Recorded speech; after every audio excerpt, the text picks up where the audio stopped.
Welcome to Slay the Gatekeeper. I'm your host, Courtney Johnson, and I am here to un-gatekeep the gatekept. Thank you so much for being here. Enjoy.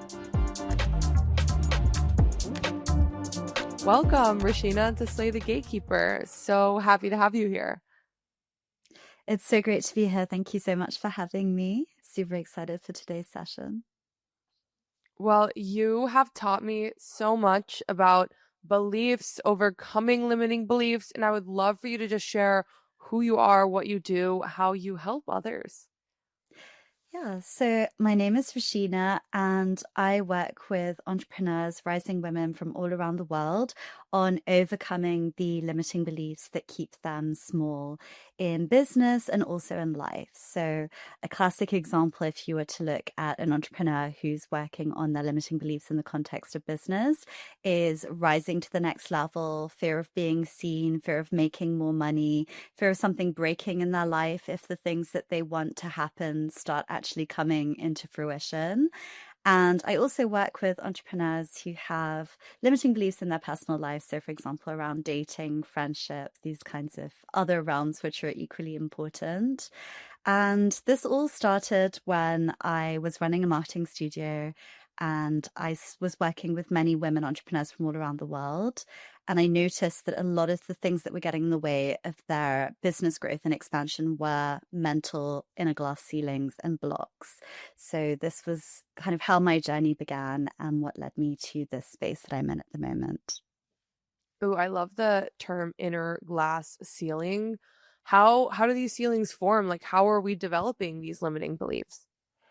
Limiting beliefs start in early childhood. So, essentially, up until the ages of 6, 7 years old, children are entirely operating on a subconscious level. They're not able to distinguish between what is truth and what is fiction. So, essentially, they are going out into the world and believing everything that happens to them to be true and not kind of making that distinction. And so what happens is often when you are growing up, you'll be repeated several stories about how the world works for someone like you, what is true about you, your personal qualities, how you interact with the world around you, and you believe those things.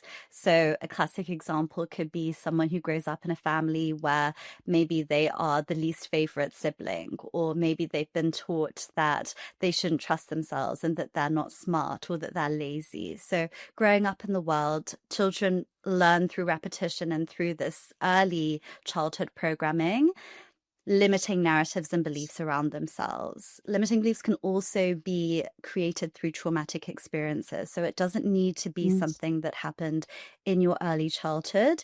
It could be a workplace experience, a difficult relationship experience that taught you a limiting belief as well. Mm-hmm. Beautiful.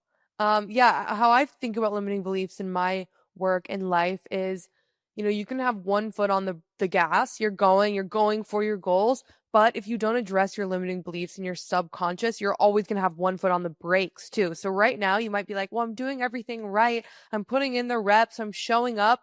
And yeah, you might have a foot all the way down in the gas, but until you lift that foot off the brakes, like you are going to be stuck in these loops and be essentially like calling to your limiting beliefs. You're going to be running on the programs of your limiting beliefs rather than what you're going towards. Yeah, so essentially, limiting beliefs, if they're going in a different direction to the goals that you have, they are like these invisible saboteurs that are getting in your path and tripping you up when you're trying to move forward. So your subconscious mind is saying to you, yeah, I want to grow my business online. Yeah, I want to grow my visibility. But the limiting belief that says it's not safe to show up online. If I show up, I will be rejected by my community or by my friends or my family. Or if I get to the next level, I will lose everything. That's the break that is putting you back in your path towards wherever you're consciously trying to get to. And it is really like having just kind of a little community of inner saboteurs that are stopping you from getting where you want to go. And this is why it's incredibly important to actually look into what you have going on a subconscious level. Mm-hmm. Yeah, I want to get into some of the cheat codes that you have. You have, by the way, everyone should follow Rashina on social. You have such good Such good tips. But one of these cheat codes or ideas is that, and guys, I love talking about money. I love money beliefs. Um, Rashina, you have shared that limiting beliefs can actually keep you broke. How? Why? And how do you overcome that? Okay, there are so many levels on which limiting beliefs can keep you broke. So I'm going to start with baseline.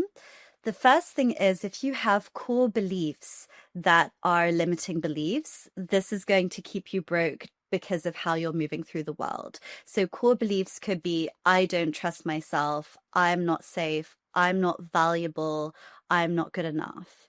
Things that are really impacting every area of your life and every aspect of how you interact with people. If you don't trust yourself, you don't think that you're valuable, you don't think that you're safe, every interaction that you have with potential clients, with your community, with your online space, with any new interaction that you have is shaped by your lack of self-worth, lack of self-value, lack of self-trust. So these are just the baseline beliefs that will impact you in any kind of area of life, any realm that will inhibit your financial growth. Then you have specific money beliefs. So you could have something like a financial set point. I can't make more than 10K a month. I can't make more than 20K a month. I can't be a six-figure entrepreneur. I can't make more than 2K a month, for example, could be a limiting belief that someone would have.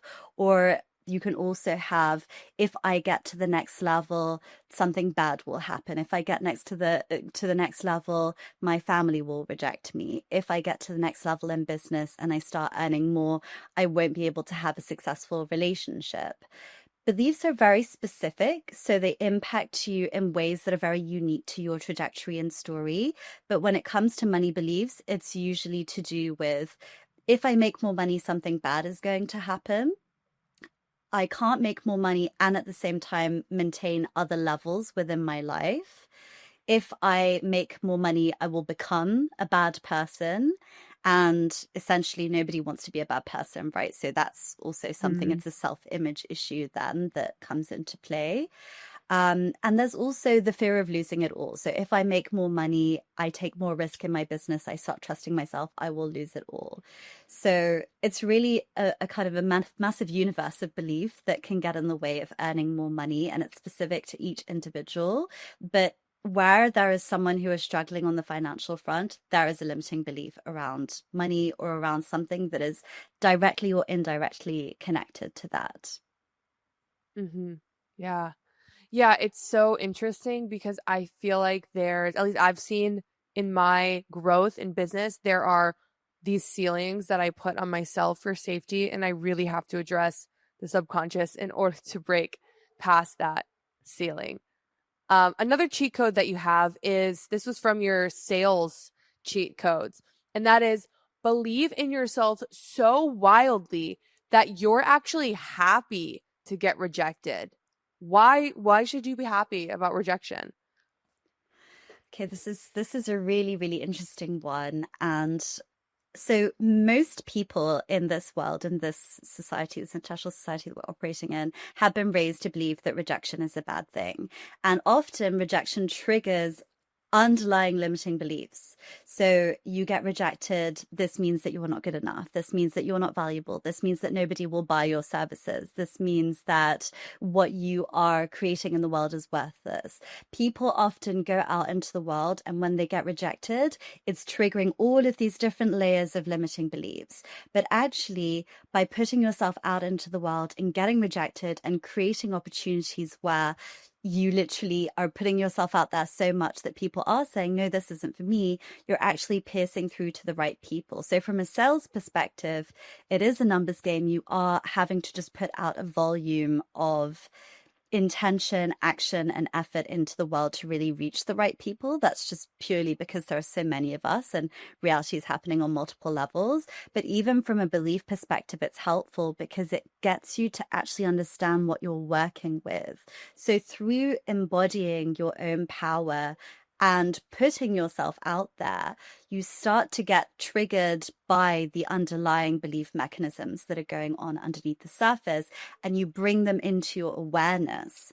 So the person who is out there sending 100 emails and making 50 calls they have a better understanding because of how they're feeling and because of how they're responding to it, of what are their triggers, what are the limiting beliefs that are actually getting in their way, compared to the person that is sitting there and doing nothing, because they have then no information about themselves or about how the world is responding to them. So actually taking action can be a way to develop a deeper awareness of your limiting beliefs and at the same time carving your pathway in the world. Hmm. I think that could definitely apply to like the rejection can apply to so many things. You can apply to dating, like wow, I'm so happy that didn't work out. I'm so happy because that is teaching me something new about myself and my desires and what I want. That can happen with friendships, happen with opportunities, even happen with content creation. Like you put something out, it doesn't work. Yay, more data. Exciting. Cool. Like this is going to inform my strategy moving forward. That's really awesome.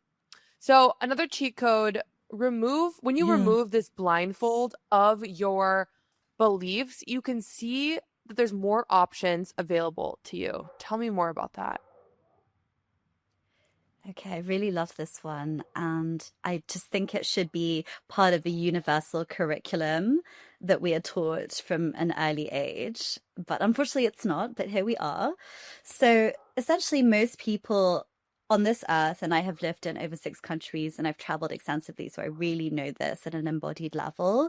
Most people have been taught in ways that are limited. So to think in a way that is limited, to move in a way that is limited, and to operate within a realm of possibility that is limited.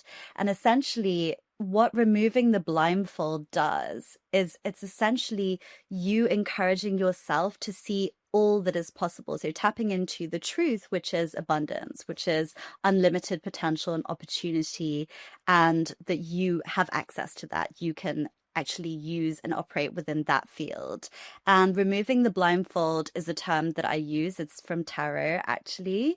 And I use it to really describe when a person kind of leaves this limited space of operating within the knowns that they have inherited from the system, from the family that they were raised in, from the social circle that they grew up in, and actually stepping into a realm where they can generate different opportunities that they didn't think were possible. They can have interactions that they didn't think they would ever be able to reach with people, maybe that they never thought they could interact with or were good enough to interact with.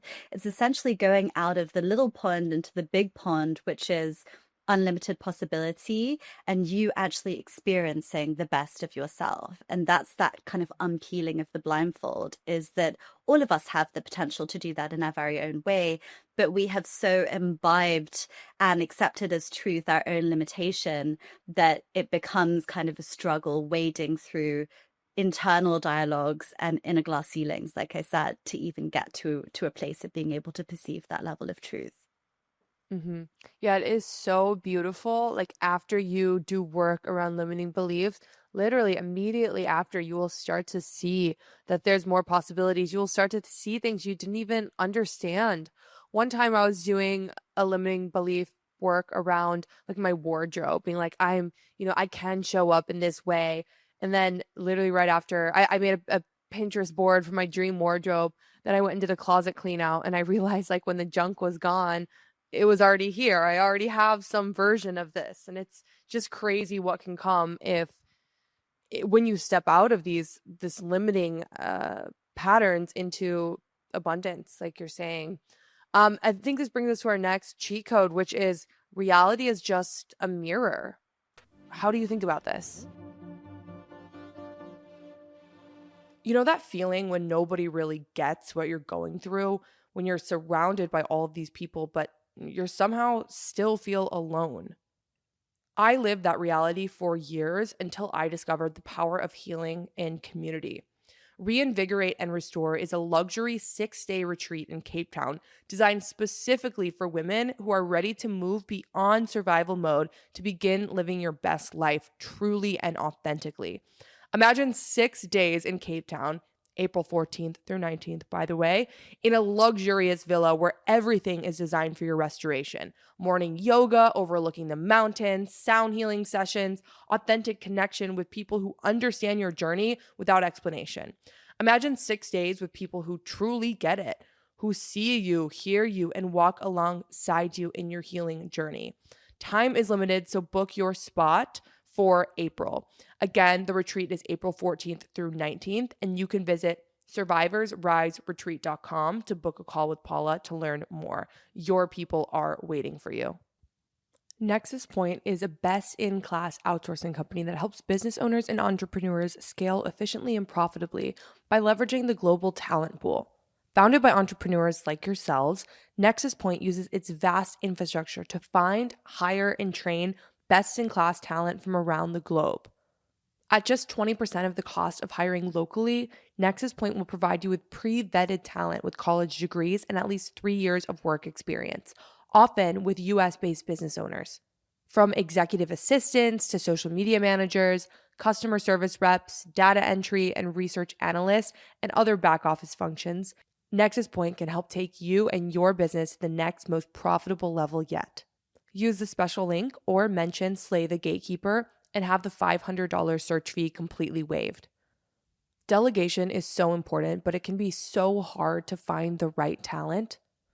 So I highly recommend checking out Nexus Point. Again, you can book a call at go.nexuspt.io/Courtney Johnson or visit the link in the show notes.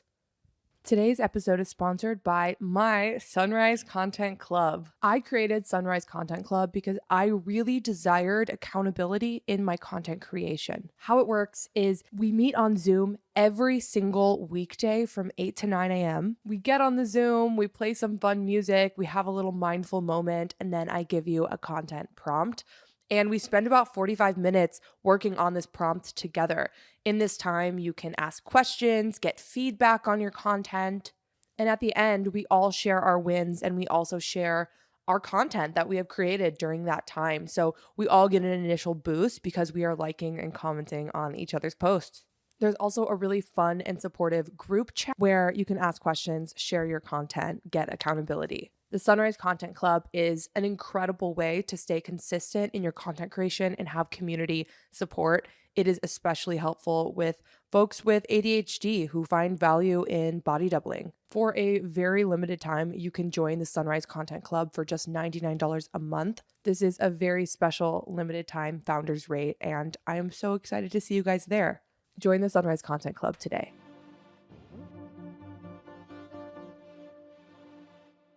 Okay, so the way that I think of it, and I'm just going to preface this with a little bit of context on me and my life that I've lived. So I grew up in many different countries around the world, and so I got to experience different realities from a young age. And I experienced realities that were not only in different countries, but also different spectrums. So when I was living in India, I had a driver and a maid, and I was kind of experiencing life that maybe some royalty would experience. And then I went into a normal life in England, and then I was just a normal teenager who got to walk to school and do these kind of very basic things. So I've lived in a lot of different spectrums, and so I've already kind of seen this to be true myself. But what I wanted to really say about this is that essentially your internal reality is externally reflected in everything that you do and how you move through the world. So 95% of your reality is subconscious. It's happening at a subconscious level, and it's mirroring what is happening subconsciously within you. So you have a set of stories that you're telling yourself about how the world works for someone like you. You have your limiting beliefs, and you have kind of the limiting behaviors and things that you've also learnt, and your habits and the ways in which you operate within the world. That is all being mirrored in every single facet of your existence, in every moment. So you, Courtney, wake up and you go outside and you have a conversation with someone. Where does that conversation lead? How does that person receive you? How do they resonate with you? All of this depends on who you think you are, how valuable you think you are, how insightful you think you are, whether you think the world is a safe place, whether you think that it's safe to talk to strangers, whether you trust your own intuition about people. All of these internal facets are getting mirrored in that one conversation that you have with that person. The same thing happens in business or in the workplace. You go to work and you're doing a presentation, and it seems that the presentation just is down to you and the material, but it's actually down to, do I trust myself? Is it safe to speak up? Do the people around me see the value in me? Am I good enough to reach the next level in my career? all of this is being mirrored back to you in the reception that you have from other people. So when you move one belief or two beliefs, your world starts to change because it's getting mirrored back. Who you are and how you move through these different eras of your life gets mirrored back to you. Mm-hmm. Yeah, so we've identified how to see your limiting beliefs, kind of where limiting beliefs come from, but let's say you want to now transcend these limiting beliefs. I know you have this really cool framework around reality ascension. Let's say someone is like, "Look, I am really over these limiting beliefs I know I have with, let's say, dating." Well, Rashina, what do I do now? How do I actually start to address these? Okay, so I work with people on this every single day. So it's firstly, I would say just call me and we can talk about it. The first thing I think is important to do is to release. So to understand what are the narratives that are getting in your way. If you don't know what they are, you don't have any power and you don't have any creative control over your life because you're blindly walking forward without the consciousness level of what's going on underneath the surface. So the first thing is take stock of what beliefs you have, what narratives you're telling yourself, what's actually holding you back from what you want to happen in your dating life. And then you begin that process of releasing what is no longer true for you. So maybe you were raised with this notion that you should be reliant on your partner or that it's not safe to receive help. These are stories that then limit you in your dating life. So thinking about what is holding you back, beginning to release it, and then in that space between when you've released a belief and created a new reality for yourself, there is some reimagination that needs to occur. So you actually saying to yourself, this is no longer true for me, but what could be true for me? And what would I like to be true if I really had the ability to exercise that creative control over my life? So I like to devote a lot of time to reimagination because many people don't really realize what could be true for them if they weren't limited because they're so used to thinking in a limited way that it's just not something that really occurs to them to think beyond that. And on top of that, we've received a lot of marketing about what we should want and what the kind of ideal life should look like for people. So there's also that process. And then there is the embodiment level. So once you've kind of changed a belief, consolidated it into something that really works for you, it's actually exercising that belief in the world. So not just keeping it in the gym, actually saying, okay, I'm going to go out there and I'm going to start trying different things based on having this new belief and seeing this version of myself play out. So it's a little bit like a rebirth process. Mm-hmm. Yeah, something that I really like that's pretty actionable is every time I adopt a new belief, I just track every single time that belief is true.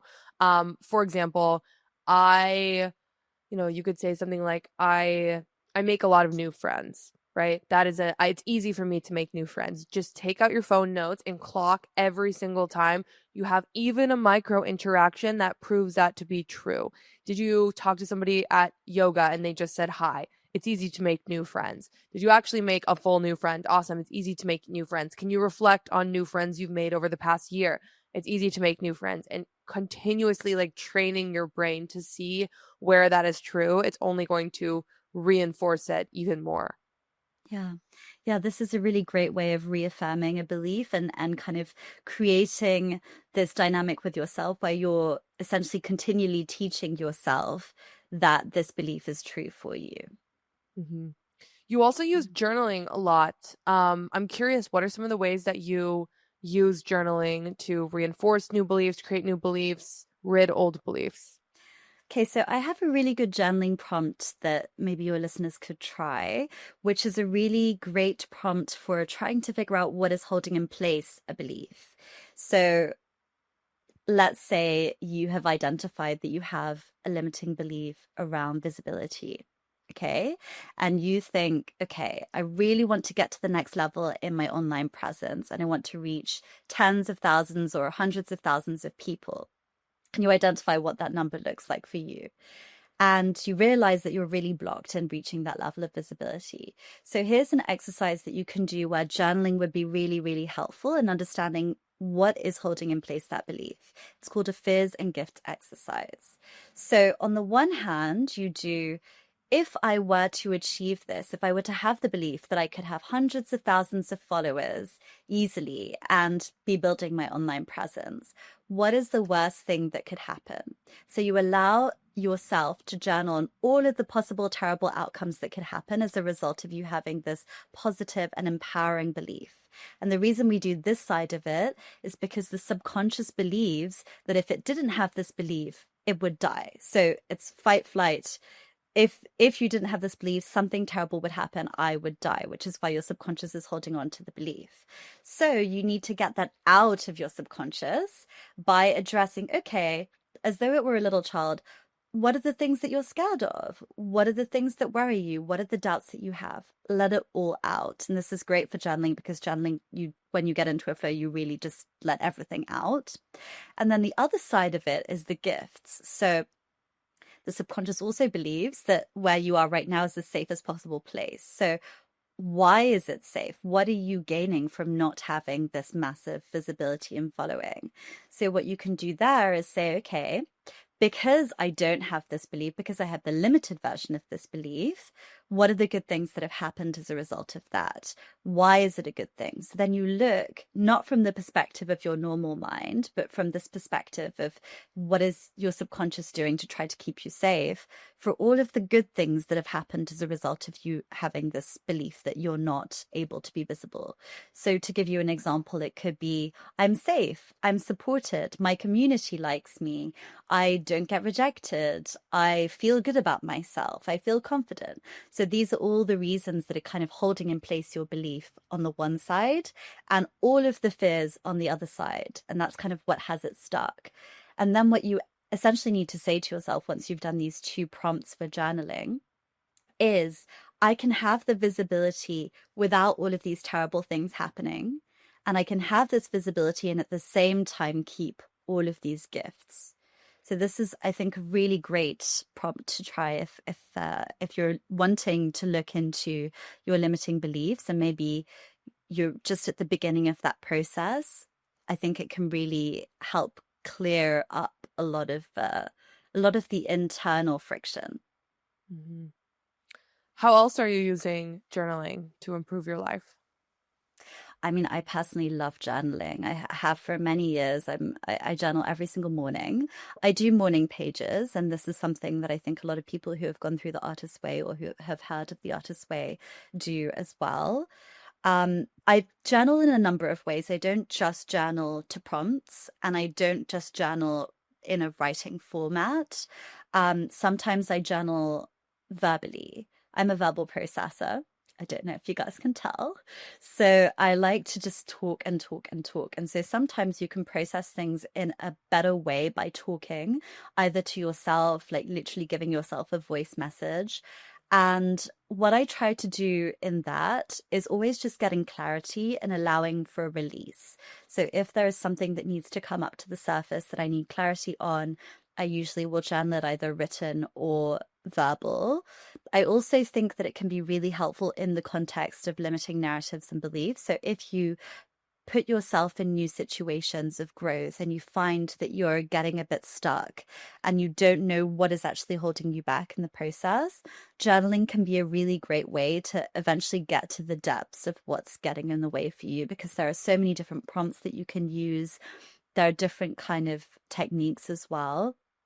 And this is just really helpful because after a certain point, you really do get to the truth. It might not come through initially, but I think that with time and with practice, it can be a really great tool to be able to access what's going on underneath the surface. Mm-hmm.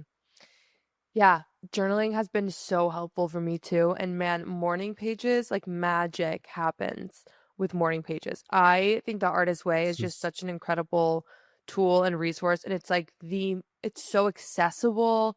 I love it. If you haven't done the Artist Way, definitely do it. You can get this book for like $5 at your used bookstore. Easy, accessible. It's awesome. Rashina, do you have any other cheat codes or little hacks for people overcoming limiting beliefs that we haven't talked about?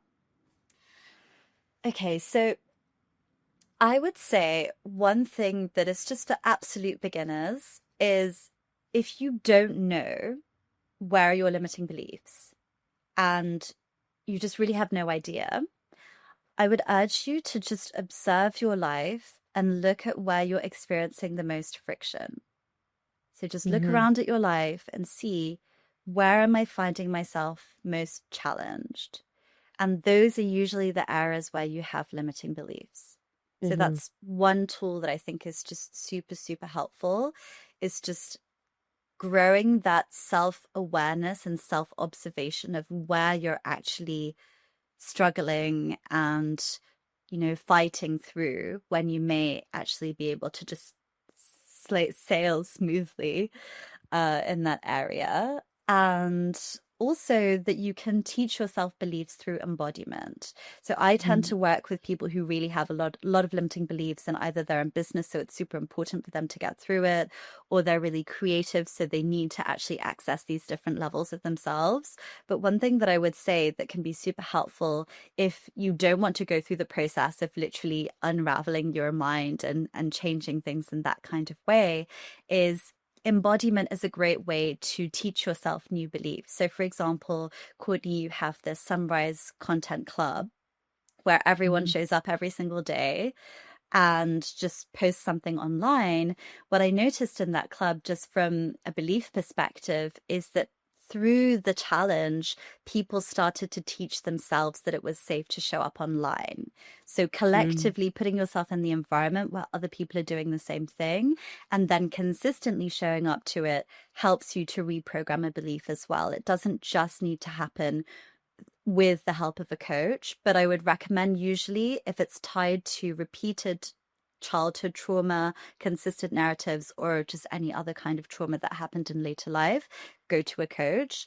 And if you really think, maybe I'm ready to just try something at an embodied level, do it consistently, put yourself in that atmosphere where other people are doing it as well, and you can literally start to teach yourself through repetition that it is safe for you to embody that belief in the world. Mm-hmm. Yeah, I love that. Go where your goals are normalized and where the habit has already been built, because our brains and bodies are wired for connection. And just like when you're in middle school and you kind of start talking like the cool kids because you kind of want to be like them, and it's kind of happening subconscious, you're picking up on their slang. The same thing is going to happen going into whatever circle, because our bodies are wired to be a part of the group and connection. So if you really want to get toned, like, go to a Pilates class where everyone's already super toned, and by osmosis, like literally your brain and body will do everything it can to fit in with that group, which means embodying whatever goal you have. So I love that example. I love that you bring up Sunrise Content Club, because it's like you are very scared, content is overwhelming, and you drop into this container, and it's so normalized for everyone. It's so not a big deal that it really helps overcome that. But Rashina, if they do want to work with a coach, how can they work with you? How can they find you? What sorts of things are you offering? Yeah, so I would love to hear from you guys. If you're interested, you can get in touch with me on Instagram. My handle is House of Rashina. And you can also go to my website, www.houseofrashina.com. There's all the information there. And I do a variety of different things. So whether you're looking to actually go through a program and work through several limiting beliefs at a time, or just discover what they are in the first place, we can do that. And I would love to hear from you. Beautiful. Well, thank you, Rashina, so much for coming on. I'll definitely check out Rashina's stuff.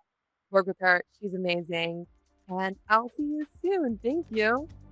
Thank you so much for having me. Bye, Courtney.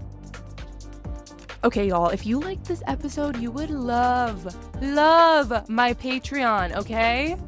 You get exclusive access to me, exclusive content, tons of other resources, and a lot of juicy shit, okay? So I hope to see you on my Patreon.